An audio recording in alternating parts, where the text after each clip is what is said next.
So let's move to taxes. Yeah. Let's move to taxes. Sorry. Thank you for taking no taxes. problem. I'll take taxes. Fantastic appearance.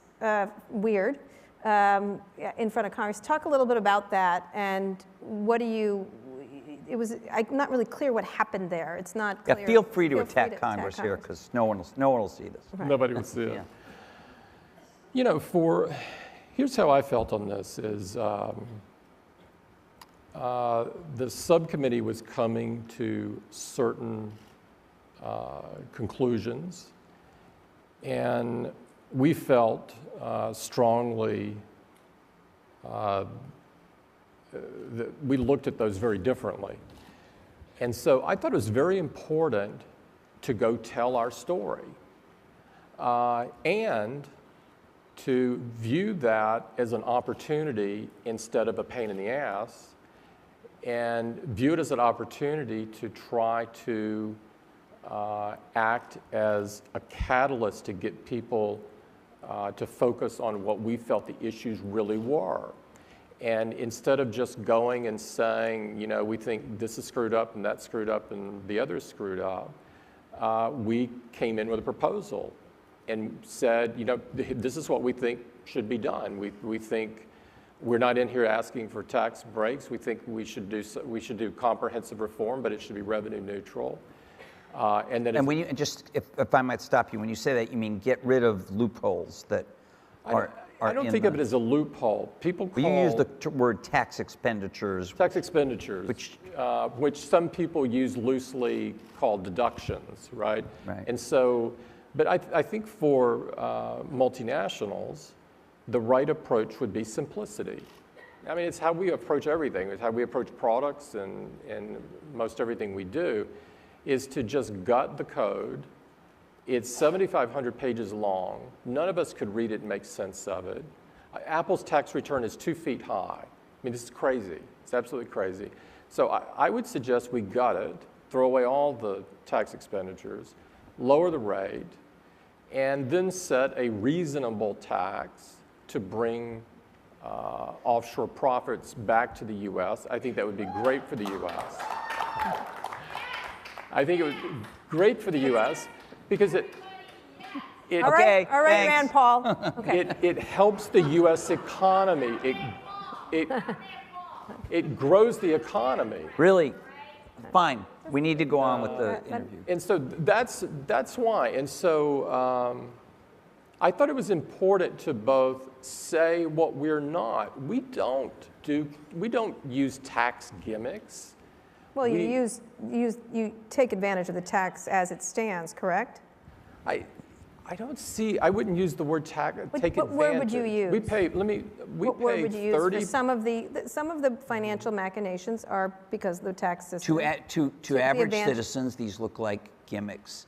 I understand what you mean, that you're being sincere. No, I'm very sincere on this. But the code has, as you pointed out, it's very long, it's convoluted, it's difficult to understand, but that's partly because the lobbyists for companies, possibly, I don't know, including Apple, have lobbied over the years for various things. Yes, and it's that make this very complicated. And in some of those things allow companies, most of them, allow companies to pay less than what's on the sort of, front of the tax bill. This is the corporate tax rate. It's a Band-Aid and paperclip kind of thing. And over the years, Congress has kept Band-Aiding it. At the urging of corporate lobbyists. No doubt.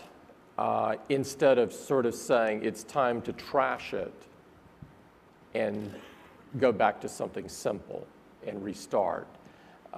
We paid 30.5%, our effective rate in the US is 30.5.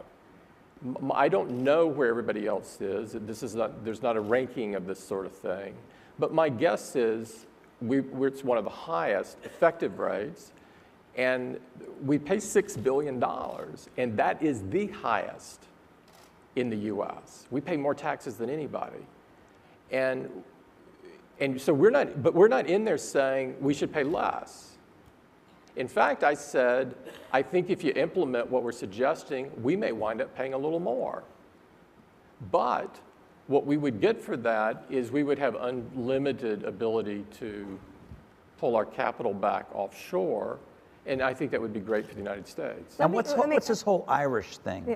The Irish I thing, want you to actually it's a good explain question. in simple terms what you did there, for what you had to do there, either moving the patents in. Could you walk everybody through what you did there?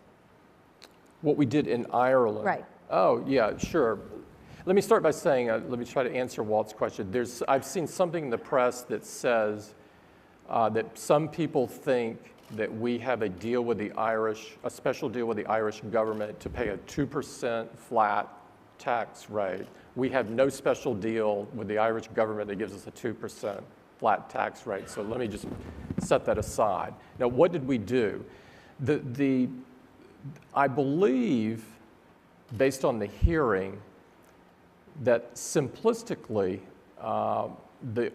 the thing that's being debated, there's a lot of terminology, et cetera, but without going through that, the basic thing that's being debated is for a company like Apple or any other company that sells things across the world and develops them in the United States, which is what we do. Almost all of our development is in the United States. Some people believe that all of the profits all around the world should accrue to the U.S. and be taxed in the U.S.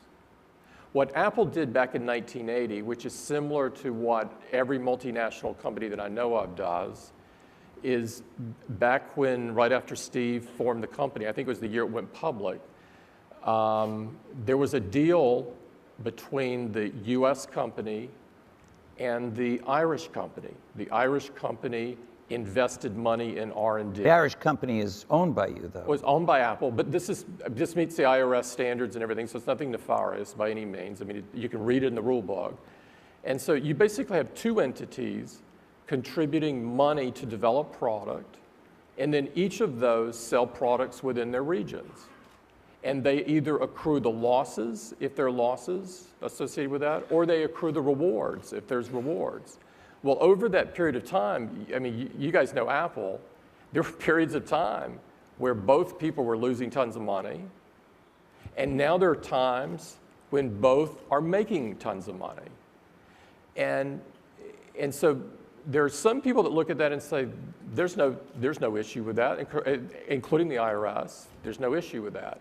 There's others that say, hey, it was developed in the U.S., and so all of the profits need to accrue to the U.S. Yeah, you print it right on the back. So the problem with that, guys, is that if everything developed in the U.S. is going to be taxed here on worldwide profits, I worry about where development will be.